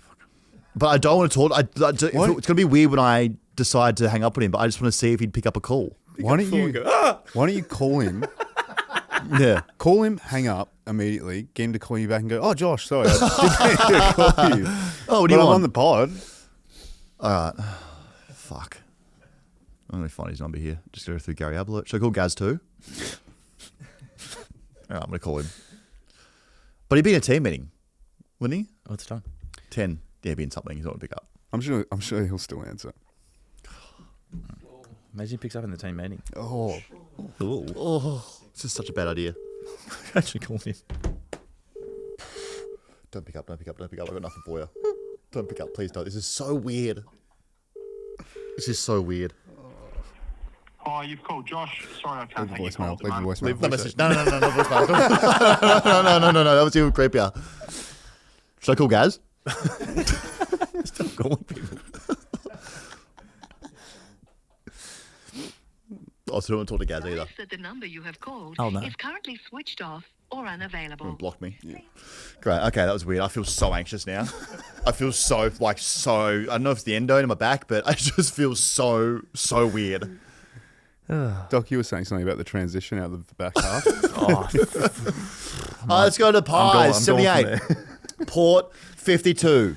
This last quarter was kind of an insult to everyone who watched it. I know, Archie, I kind of get it if you don't want to watch this, Arch. That makes total sense. This game was just kind of started the next 3 games being absolute dog piss and just lodging chopsticks so far down our retinas. God, I was bleeding. What an absolute dog shit last quarter this was. Shortest quarter this century, 22 minutes, 53 seconds. I don't think I'm out of line saying that. It was only 22 minutes, but it felt like it just went forever. There was no goals in it. There was 10 behinds in the last quarter. This sums up perfectly how the last quarter went. On the siren, side bottom casually kicked the ball through the Port's goals, and it was counted as a rush behind.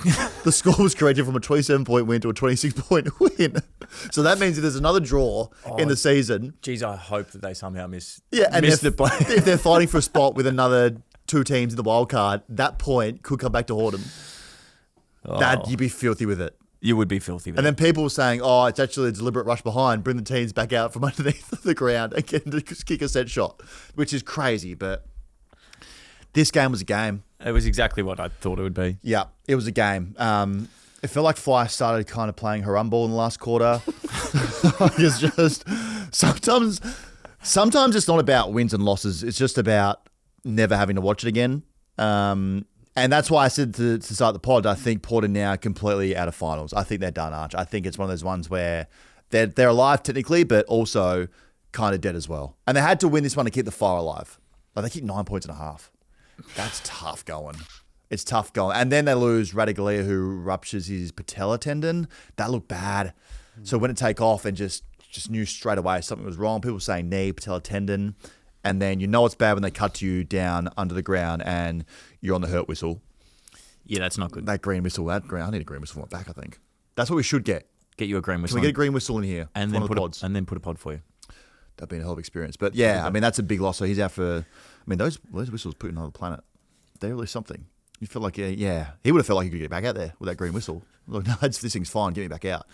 But I mean, it's just like Porter and then Jack Lacroix does the calf again as well. He just can't stay out there at the moment. But this has kind of been their season, I think, for Port. It's 3 guys, and then you're hoping a bunch of your role players chip in and help you do something. And then when you get the ball to Mitch Georgiades, he's so far in the first row on an angle. No wonder he's scoring so many behinds. Yeah, they're they're a very good defensive side. But both of these teams, both of them are great at defending. They're both just really broken on offense. And Port more than Collingwood, which is surprising to say because Collingwood have been a bit everywhere with their offense. But yeah, Port do so much right, they just can't piece it together on the offensive end. And as you said, they do rely on a few guys to really sort of kickstart their side, and maybe that's a list thing or a talent thing that guys they need to get in, shift their list around a little bit. But I don't know, I'm a bit, this is probably good for art, like I think they're underpinned by a good base to move forward with. If they lose Butters, that'll hurt a lot. But I feel like from this year, they'll play this year out, they'll learn a lot and they'll be a better place next year, definitely. Give them a pre-season to under Carr again to be able to work on their offensive stuff, the stuff that they've really struggled with this year. I think they'll be in a better spot next year. But ultimately, yeah, as you said, what they were on the weekend is exactly what they've been for the year. They kind of look good. They stay in games because they're good defensively, but they just can't finish teams off. Nailed it. Yeah, defend well. Josh Carr loves defending goals, brings the game to its knees, and then it's Butters, Horn-Francis, Georgiades, and you're hoping the other team doesn't kick to a little ear. Yeah. But that sounds so simple and easy, but that's just how they stay in games. Yeah. And like the Pies are, I don't know what to make of the Pies at the moment. Pies are arse. They're so arse. I'm sorry, Moff, but it's just like, it's just like Fly said he wanted to make them a fun team, and he wanted them to just break the shackles off, and then that's going to give them some new life. But they just, like, I don't get it. There's nothing fun about having chopsticks in your eyes. and then forcing everyone to watch you play that last quarter. It's literally on the weekend, and maybe that's part of the mode where they're going into right now. It feels like it's give Nick Dacos the ball, and hopefully he finds some other guys in the team that can do something with it, like a Jordan De Goey or his brother, and then avoid the other people in the team who might turn it over. And then forward line still that's a massive red flag, alarms going everywhere. Yeah, which I think they had to have known that by getting, and I had Pies fans coming after me after I said I can't believe they got rid of Mychek. But like they just seemed getting rid of Mychek and Cox in 1 year, that both their sort of focal points in terms of being able to kick the ball and get a contest from them, just seemed like a really silly move. And I feel like they're paying for that this year. Their inside 50 skill and ability to score from it has been just so up and down this year. Sometimes they're great, sometimes they're just horrendous at it. And then again, where you, I don't know, in terms of the base and the defense, like they're a very, very good defensive team, which means that their culture and their coaching in the background around that part of the game to be able to tie together is really good. But just offensively, it's probably similar to Port. They just feels like for them to move the ball with great efficiency, they just rely on so many, just a few people. Yeah, the obvious one that eye tells you when you're watching the game is like Nick Dacos has to do everything. And De Goey's having an amazing year, like a really, really good year. And off the back, as you said, both Dacos and De Goey, it feels like if outside of those guys, it feels like they probably got too many role players that play really well in terms of the system, but don't have the talent to be able to shift it big time. And earlier they kept doing the thing where you shouldn't do, is kick to Aliir. Like he was just, or even radically before he did his knee as well. Like they just kept doing that, so that just shows how much. I don't know if it's like structure or game plan, but their kind of feeling is when they get the ball, just get it in there and we'll find a way to lock it in. Yeah, and then maybe score off that. Which, to be fair, is a bit flawed for their group. It's not like they have anyone down that forward line that's going to... Like, McStay's a good player, but he's not going to like jump and compete and take marks and kick goals off the back of that. Like, you probably need to hit them up inside 50 more than what you are bombing it away. Yeah. And whenever Aliir plays against a team that doesn't have like a really big power forward that gives him a bit of stress, he just rolls around and does whatever he wants. It's like when you played, it's so disrespectful to the other forward when you decide, I'm just not going to defend you and I'm going to sit in the hole and just get so much football. You're a disrespectful footballer. Oh, thanks. To people. And other forwards have said that to me. Who? Name them. Josh Walker from North Melbourne. Fly said that after the game, as long as there's oxygen, we'll keep breathing it in, talking about their season being alive still. So they are alive, and maybe it's one of those ones where, at this point, with wildcard being introduced, it's not a bad thing to just be alive. But that's something that still gets people excited. Are we saying wild? I hated the idea of wildcard. Are we saying it's a tick? Now that the Blues are kind of in it, yeah. Massive tick, massive success for me. But it's also like what's the realistic chance of anyone winning it from 10th? But is it just the fun of the... Yeah, I think it's a fun. I think it's a fun thing that you want a good 10th place team. We'll get to North in a minute, but if North are in it, it's horrible. Well, that's what you said. It'd be fun for the fans for us to get there. Yeah, it'd be so fun, but then you go, we just need that 10th team to at least be in some form or give us some confidence. Which Pies could drag a game to its knees. So they're a team that if they get in 10th, you go, you don't know. Biggest club in the game, they could pull out this amazing game plan which Fly has in his back pocket, and you go, okay, that can work, but they're definitely out the next week after it. So, yeah, is that insulting North? No, I was going to say I think without Jamie Elliott, I don't think they're going to threaten in those situations. Well, that was a massive out for them. Yeah, because he was their biggest threat down there. And then you go, oh well, Bo McCreary has to step up. There, they can't get Bo into a game. Ever since Tassie threw $1 million a season at him, it's been like, I am just going to do so much dirt bike riding and car buying down in Tassie, because we know the currency down there, how it works. $1 is $50 down there. And he's going to have an absolute McMansion with 400 bikes. A McMansion. Yeah. I don't know if they were using the dollar down there, or was there some kind of different currency? I think it's the dollar. Okay, it's the dollar. Has McDonald's got down there? Has franchisees got down in Tassie? They do. Yeah. 4 employees at 8 with their heads and stuff like that. That said, that was personal. That was too far. I had panned up. That was way too far. Sam Spalding actually looked good for a team who's getting accused of not having any depth. He looked okay. Yeah, he's had an outstanding VFL year as well. Like he's been getting mid-30s to 40s in VFL for most of the year. Yeah, has looked really good at VFL. So it was good to see him get in there and kick goal. He looked good. It looks one for the future for him. And back to Port, great work on completing and continuing the ethical tank job. Competitive. Wouldn't pick it. Yeah, you know, they're not like, Zach Butters is going to play Sanford VFL. They're doing it right way. They're trying without trying for Cochrane. Also, wish there was more seagulls at the MCG. Yeah, not enough. When did the seagull community decide, let's just live at the MCG? I wonder what's going to be the next thing to get rid of the seagulls. Because they had like the fishing line over the top. Well, and the then league they got had in a little trouble confidentially because when they had fireworks, it killed a massive family of seagulls. They had some fireworks. I think for Pendle's game, they were flying over and the fireworks just took them out and they dropped so quickly. So what stage do you say? I think a fucking seagull landed in someone's beer at one stage. At what stage, when we're doing a podcast that goes online where you say, hey, confidentially, the league got in trouble? That feels like that's, yeah. Allegedly they did. Allegedly, yeah, no, but we have a massive seagull issue at the MCG. I don't know how we fix it, but there's a real problem there where you're watching the screen. I actually jumped back into my couch because I thought a seagull was coming through the TV screen. It was that close to the camera. They try so many things on there. Like there's like they put like hawk noises over the like to get them away. Yeah, we should just make them part of the team. Make half the seagulls one team and half the other. And if they somehow impact a game, like if a ball gets kicked up and hits one, it just play on. Remember when Pendle's bounced a ball for seagull? Killed it. So he's bounced the ball off the seagull. Seagull killer. And Two the Netflix fireworks. docos I want out. The Icon Football Terrorist and The Seagull Killer, featuring Scott Pendlebury. That guy hates birds. Okay. Let's go to Sunday. Holy shit, this game sucked. Super Sunday. Oh, God. Kind of wish had no eyeballs. Also, not sure how we had two games overlap each other on a Sunday. Just some distance on them here. I think they knew. But this was, again, one of the games of football we've ever seen. This is a trash v garbage game. Sam, how are we feeling? I've got some thoughts on it, but as a North fan, as a resident North guy, I want to know your mood. Was this as bad as what I think it was? It was pretty terrible, yeah. I was at the game. We kept getting to the breaks and you'd go, nothing just happened. There wasn't one highlight. There wasn't, like, you'd go like, oh, what part of the quarter do you like? And there was no answer. Yeah. And that's what you do say to someone after a quarter time. What part of that quarter did you like? Yeah. Well, we were looking for for positives. Yeah. And looking for a reason why we came. Any? And there wasn't many. Except for the win, maybe. Yeah, the win we'll take. But in terms of the actual game during it, there was nothing that you were happy about. It wasn't a spectator's game. It was a collect the points, go home. Yeah. You know, hopefully find some X factor and mojo in the weeks coming. But, you know, you win. Yeah. I mean, it was really hard that moment when McDonald had the ball on the goal line and just stood there for 10 seconds waiting for someone to pressure him. That's when I thought, okay, this is where this game's at. When no one's going at him, he's just standing there. Because Isn't that a dumb rule, though, like, to create that situation?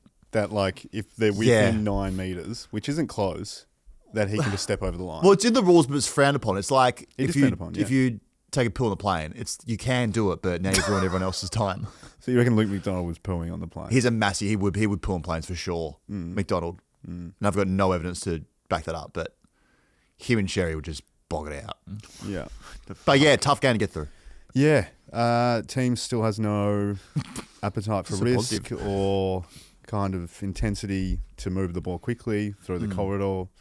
It's just bombing it down the wing again. Yeah, back to it. Because you win the game and you should be happy about it because it's your best season since 2019 now is 7 wins. Ideally, you get to 10 wins, but then you look at it and go, how are we so different to those games against Geelong and Sydney and we've lost what we were kind of good at to now going back to not completely arse, but hard to watch at times. Very hard to watch. Yeah, I don't know what it is. A lot of you know what they don't do is they don't like, if there's 2 players standing next to each other in the very, like, say, back 50, and one's McKercher and one's, you know, Luke McDonald, they're not giving it to McKercher. They're not giving it to the weapons. Like, even in the midfield, it's like, if you've got a little kick that just, like, doesn't change the game, but Harry Sheezel's got the ball instead of, you know, whoever else on the wing, they're not using that. It's just, like, get the ball in those people's hands. That's one thing I noticed yesterday. I was like, there would be a moment where they'd give it to McKercher, and he'd take a bounce, he'd break a line, and completely disrupt the zone defense of the other team, and it was so much easier to get an opportunity at goal, and they just have not been doing that like at all in the last 4 weeks. Just giving it to weapons. Yeah. So Doc, what's happening? Because it's just it actually is hard to watch, and they're getting wins. Like again, you can't be mad as a North fan, and you should probably take these wins. If someone had told you at the start of the season you have your 7 wins already, you'd take it. But it's like, at what cost? Do you want can I go positive first? Yeah, if you want They to. played, Always positive here. I try to. They played Freo like not long ago, and we sat here and were like, defensively, just one of the worst performances ever seen. Ever. Off the back of that, I think you have to give a little bit of credit. I know they played the teams down the bottom, but they're also down the bottom, so like they're thereabouts. Defensively, they've given up 10 goals last week, 6 goals this week. You have to give that. I know the game sucked and it was really hard viewing, but you've got to give them a little bit of credit that they've actually gotten to work on something that they need to go to work on. Now they need to go back to work on their offensive side of the game, which there's going to be this point where as they take more risk and as they try and score more often, they're going to open themselves up defensively. So on the weekend, it's a bit of defending with the ball. They got to the position they were at. They chipped the ball around, but they were never going to get scored against off the back of that, which was going to win the game of footy. That won't work against the absolute best sides, but it was going to be good enough to get the job done on the weekend. So I want to give them at least a little bit of credit because after the Adelaide game and then watching the Freo game, watching the Freo game was just horrible. Worse than this game, way worse. So you got to give them a tick in terms of going to work, going to school on how to defend as a group, and they actually did that pretty well across this game. Offensively, I'm with Sam on this. The best quarter of footy that they played for the year was against Gold Coast, is when they were down massively, and rather than just handballing back and having numbers around the ball and playing a boring game style, they turned and faced the game. They ran at the game. They handballed at the game. They looked through the corridor. They took kicks. Where's Luke Parker's kick gone? That's that Luke Parker kick. That's what they need to do to be able to take them from, at the moment they're just above the worst sides in the comp, to get into that sort of into finals bracket. They need to be more brave with the ball. But by being more brave, they need to be able to set up behind that with their team in terms of how to defend that. So when they do turn over, because one thing I notice when I've watched them a lot is when they do go fast, sometimes their midfield and their people around the ball just don't push fast enough forward to be able to close out the outlet. So then it's just a slingshot the other way. So there's a balance between when they start going forward quickly, how to defend that. That's essentially where they need to get their growth from. But I'll give them a tick. It sucked. But you take a win. 7-7 middle of the year. Massively. They're way better than what they've been in the past. Have they taken as big a steps as what we've all thought? Probably not. Yeah. Well, it feels like they're going forward, but it's not as big the strides. No. They were big. Well, not early. as much as we all thought. When they were in Doom Valley with that stretch they had, that month stretch you had, we had Sydney and Geelong, those hard games. You're playing good football. Well, but because you were forced to play good football, this was just a game where it's just dragged to its knees. And maybe a little bit is Richmond just doing that as well, what they're doing. But it's one of those ones where you can be happy, Sam. A wild card would be cool. Yeah. I think during those games against Sydney and the other ones that were Geelong, we weren't kind of propping up, as Doc said, getting the ball to the forward 80% of the forward 80 meters, and just stopping and letting everyone just come up and just set up, rather than in the first kind of maybe 8 rounds, we get the ball and just keep charging, whatever option was there, just go, and kick goals. So yeah, I think that's a really good assessment of what's going on at the moment. They'll learn it, and if I just went to their next 3 weeks, got Essendon, then they play Port, and then they play Collingwood. So get back and feel yourself. There's a potential to really set themselves up in a way that you can attack. They can play wild card. How would you feel, Sam, about being in wild card against 7th, who would be a Western Bulldogs right now? I think it is. If it was a game like that, that'd be great. If it's an interstate game where we go to, it won't be Adelaide, but say Adelaide, Gold Coast, something, and just get destroyed. Yeah, probably still a good step in the right direction, but good experience. Wouldn't feel good. No, it'd be a bloodbath, but a good experience for you. And also you have Cooper Trembath, who was awesome. He's gone. Yeah. He is so athletic. Every time, he started in the ruck because Greg Swan has now killed Tristan Cherry's jumping career, and Alistair Clarkson has fully just given up on his vertical leap. So he starts in the ruck and was just leaping over Nank all day. And then every time he looked up the screen, he was doing something athletic, whether it was taking one-arm grabs or kicking goals. He was just busy and awesome. He's been down, so that was a good week for him. He's fun to watch. Yeah. It's real fun to watch. I didn't have Caleb Daniel having a 40 ball either. Just getting back to having 40 touches and doing whatever he wants. And also Harry Sheasel, again, just so good at football. Loves playing Richmond. He's had 125 touches in his last 3 games against him. Just has so much football. So, yeah. They've got some good young players. So that you've got some pieces you can work with. It's just down back. What can you go after next, trade period or in the off-season to make you better down there? And then play some more exciting football and more dangerous football. But yeah, they're not far off being a good side. They do need to make some changes at the end of the year in terms of their list, but I don't think they're that far off it. No, I'm a massive fan of the Shinboners. We're like a small market team doing good things. And it's probably being harsh because they were playing so well. We just keep comparing them to those games they played really well. And then you say you're playing Richmond, you should beat them, but they're just around or just above Richmond, really. Yeah, they're above the bottom 4, but they're kind of not too far into that next bracket. I love that Jai Simpkin also said he has no regrets about posting his Instagram story. Good on him. And I said just it was saw up the to him. PA. The PA boss came and said that Jai shouldn't have got a warning. Like, No. he should be able to say what he wants. Yeah, That's interesting from the PA. That is I know. interesting. Well, he should have just left it up, but there was a fine there lurking over his head, so he had to take it down. So What about Richmond? just a 2-quarter team? Richmond. There's a 2-quarter team. Like they've got 2 quarters of football in them, and then they're just out. I saw Tim Tarrant on the siren miss his foot, He hasn't ever been... which isn't his fault because he's been dragging this team along. But they're just like it looks like they just get tired, or they have these massive periods where my favorite graphic on the screen comes up. Time since last goal went for like 45 minutes. They're and putting that's that. been They're, them. they're putting that up way They've more listened often. to me. It's my favorite thing in the world. Magpies had one. It was like half an hour, and I was so happy with it. I was so excited. When did we after it was the Freo North Melbourne game? We're like, you got to have that up more often. Yeah. I swear, I watched TV They're next rotating week. It was on so I much. think it more. gets through when I reckon 15 minutes when they bring it up. I like That's it. early. It is early. That's like someone on the bench. Half a is quarter, on though. the Yeah, bench but for 15 it minutes. doesn't have to be outrage for the 15 minutes. It's just making you aware that we're approaching and a then period of time. now we're playing the game with it. Like all 20 minutes coming up. Like you very much want that team who's had the graphic up against them not to score. But Richmond had that for so long. But they just... And also, I think like they don't make any moves to win games. It's like they just play just to make sure they don't get beat so badly. Like that's like they could have won this game. There's so many times for them to make a move here, Adam moves there to do something, but they don't do, and maybe they don't have it with what they're playing with and the players they have.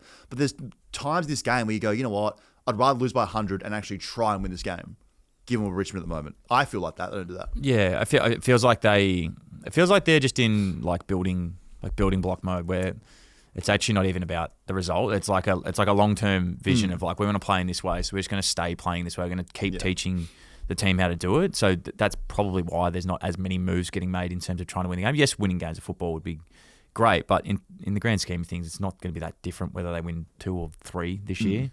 They're kind of trying to build their identity. I'm still not exactly sure what it is. It's all confusing. But that's because they're getting beaten by so much and they've been so injured for the year. So I'm looking forward to, at the back end of the year, getting some of these young kids back that are talented, getting injury-free and just seeing what they look like in the back end of the year. I think that's what's tricky is that they've got all these young stars from the draft and none of them are playing. They've been all injured. Yeah. Houghton was back on the weekend, wasn't he? He was back. Yeah. Armstrong, Houghton hasn't been playing. Smiley hasn't played. Yeah. No. Lawler's out. Yeah, they're just, again, young, injured, and just trying to work it out. But they have some moments where they look good, but again, like it's just 2 quarters, and then you go, okay, I know that they're only going to play 2 quarters. And when you're kind of a bad team, I think you just want to be a fun bad team. Do some stuff. Make some stuff happen. Just make some changes. Get some pace on the ball. Kick some goals. Like, just have fun with it, knowing that you are bad, because no one wants to watch a bad team. It's a long season for a young team. Yeah, they would have booked their footy trip for sure. Yeah, there'd be a cold, wet. Yeah, be a committee together right now saying, should we go to Thailand? Yeah, this is the peak Ping time. pong show. Time to see some what's a ping ping pong pong show? balls come out. Who wants a bucket? Where's that come from? Have a guess. That's gross. That is. Who wants some rum? Tell me not again. For fuck's sake. How did it even get up there?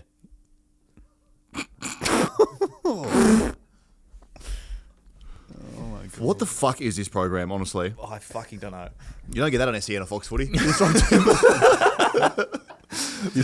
Can we get a counter of time since Goss said something fucked on the Yes, pod? that's what we need a graphic. Time since God said something real fucked. You haven't mentioned Chernobyl, to be fair. I haven't. No, Jared did. What did he compare Chernobyl to? The Ark. The Ark. Pretty And similar. just a reminder, like hundreds of thousands of people died from Chernobyl. Yeah, but we don't have a count how many people have died from Ark review, which would be 0 because that'd be crazy. My Keldy Lafau had one of the all-time Falcons as well, which is just That was a funny. cracker. One of the all-time Falcons. When he's walking around his eyes. Yeah, when you can't see anything. Then the last game of the round, another barn burner. Saints 61, Dogs 83. Absolute treat here on a Sunday. I feel like the Dogs are sort of sneaking under everyone's radar again. Started off the season really well, got injured, went through a rough patch then, got more injuries, and now, yes, they'll have some weeks. It feels like they are a team that will either win by 30 or lose by 30, but they get these wins where Bevo just gives them a game plan or some belief, and you look up the ladder and go, oh, in 7th? Knocking the door for top 6, don't have to play a wildcard round if they can just get things right. Like, they're just finding ways to win, which is all you need to do. Like, Bevo does some moves, get lob up forward, good move, give him something else next to Norton. Don't know about Bont playing the ruck, though. I don't know about him playing the ruck, but I like it. How about his goal also? Oh. So I don't think people understand how physically hard that is. That's almost the impossible move when you're sprinting out of full forward. Take it off your boots and then A half swing volley left. that's spinning clean onto your left foot within 2 steps. Yeah, he's a freak. So I hope Absolute Sauce doesn't freak. mind me. He messaged me after I put the video up about it.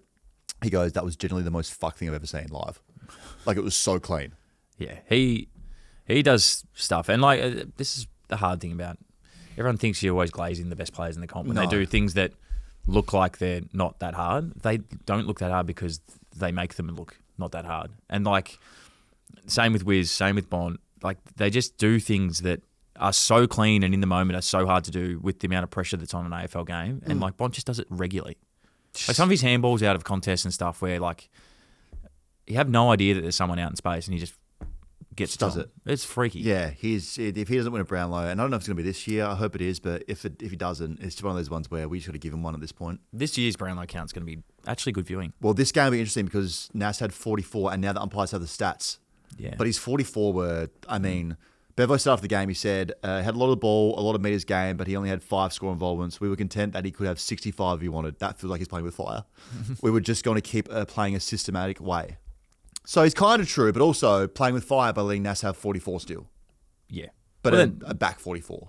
Yeah, and this is some coaches like to tag, some don't. Some want to just play their way. Some want to change and figure out new ways. What I will say with the Dogs, because I'm not as big on them as you, as I have been for a while, I'll give them their flowers here because they lost everything that I've been hammering them about and then won a game of football. So, like, they lost contested possession, they lost clearance, lost inside 50s, but they were able to win the game of footy, which is like their backline stood up, able to move the ball, really well done. My only caveat on it is that St Kilda's forward line's not a forward line that I feel like the Dogs would struggle against because they don't have any big guys. They don't have any real big guys that are genuinely dangerous, give you which is headaches. that's the alarming thing. When you're a Dogs fan sitting there watching, you don't want to come up against a Phil Thorpe. or Charlie Curnow. Like, you don't want those guys. St Kilda's most dangerous forward is Liam Ryan, but like Buku's a great matchup for that. Jack Higgins will be second one. Jack Higgins is probably Silvani number went 2. there late, but it's probably too late for But that like, lever. you know what I mean? Like, it's not like they're rolling around with like 2-3 key power forwards, which is where the Dogs have really struggled. But you've got to give them the credit because they lost a lot of the stats that they really need to win in terms of that midfield battle, and they're able to win the game of footy. St Kilda, on the other hand, I just don't. I don't know what they are. Yeah, you said you're confused. We texted you I'm so after. confused. So Like, confused. every time I feel like I'm on them, they just have a really bad loss, and then every time I feel like I'm off them, they play out of their skin and play well. I don't know where they are. I don't know if they're a wildcard team. I don't know if they're a finalist team. Like, last week after they played well, everyone's doing the ladder predictors, and like someone had them at like 6th, and then Knock girl. and then you watch them play on the weekend. You're like, oh, geez, I don't think they're anywhere near that. They're a flip a coin team week to week. What they're going to do. Which is really hard. Like, it's just hard to know what they are. They've got a pretty reasonable list. They've got some good young kids. They're going to be better off next, like, moving forward. Sinclair out's going to fucking kill them. That's weird. So they're adamant he's done a calf, but it was rolling around in a moon boot. Now, as a guy who's done 3 Achilles and lots of calves, I've never been in a moon boot for a calf, but it does have huge calves, so it could have exploded. Like, who But knows? that feels- Maybe he did a bad calf, and they're like, let's just put you in a boot so that you're not putting any weight, nothing on it, so that we can just get you to your scan. Even when you look down. So the classic one is when you look down as a 3-time Achilles survivor. When you look down like someone's kicked you. Shouldn't say that to you because you actually survived cancer. But when you look down and you look down like someone's kicked you, and that felt like we were comparing cancer to my Achilles. Well, you were doing it, so When you look down like someone kicks you in the back of the leg. that's Achilles. Yeah. But maybe it could be calf. They were at like in the press conferences after the game stuff. They were adamant that it wasn't. So I don't know. Yeah, maybe It's a weird they one. just want good vibes and good juju out there to Yeah, but that hopefully doesn't help surround anyone. him with that. That doesn't- And then TDK goes down with his ribs. And they're 2 guys you can't replace in a team that probably doesn't have those players running around the VFL because they're stars. When's King back? Honestly, who knows? Don't know.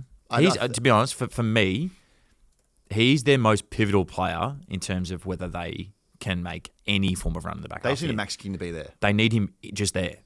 He doesn't have to be dominating. He doesn't have to be playing really, really well. But he transforms that whole forward line. He gives them a focal point. Yeah. He takes their best defender off the table. Like, there's a lot of positives, and I hope he's going well, and I hope his injuries, like his hammy was his Did a last Hammy one. back in the VFL. I just think he's so Send him pivotal back. for where they're going in terms of having a decent run at this year. If they don't have him there, I just can't I can't see them having a red hot crack at it. No. See, if the Dogs keep just going about this under radar, doing their thing, they're a team in the back of the season that they could just light up a scoreboard from midfield. Yeah. And small forwards. They could, yeah, definitely. So they're the team just to watch as like keep an eye on where they are in the back end going into September. Like statistically on all the stuff that I look at, like they're just so far off the mark for where they're placed on the ladder versus like their stats. They're just so far behind. But we'll see. Credit where it's due. Like they've got a supreme amount of talent and they win games of footy when a lot of other teams don't. So they need Max King, obviously, gone back. They also need Alex Taru to stop belting blokes in the VFL. That's our Flying Viking. We have sponsored him. Love that he's got some dog in him, but we also just need he must just hate going there. Just clean that guy up. He absolutely shit just ran through him. Oh. So, I mean, they need to figure it out. They've at least good thing for the Saints fans and the team here. They're still alive. And in this thing, it's just, a bit like North Melbourne. Will they actually going to be when they do eventually fall into wild card, if they do fall into wild card, which I'm not sure they will. But we'll flip a coin next week and see how we go. So they're saying they got Bye, Essendon, Port. What's the next one after that? And then Geelong. Okay. Well, that's tough. Geelong's tough, but the first two. So you think they win the next two? Yeah. Well, we'll see. And that's our round recap done for this round. Round 15 in the books. Thank you for joining us. Thank you for doing football with us. We will be back in your ears and your hearts on Wednesday for our preview with BBL Joe before he comes back home. Have anyone been speaking to BBL Joe lately? It looks like he's living a good life over there. Yeah. No, he has been living up big time in Montenegro, the family land. So we'll see you on Wednesday for Wild Wednesday, my friends.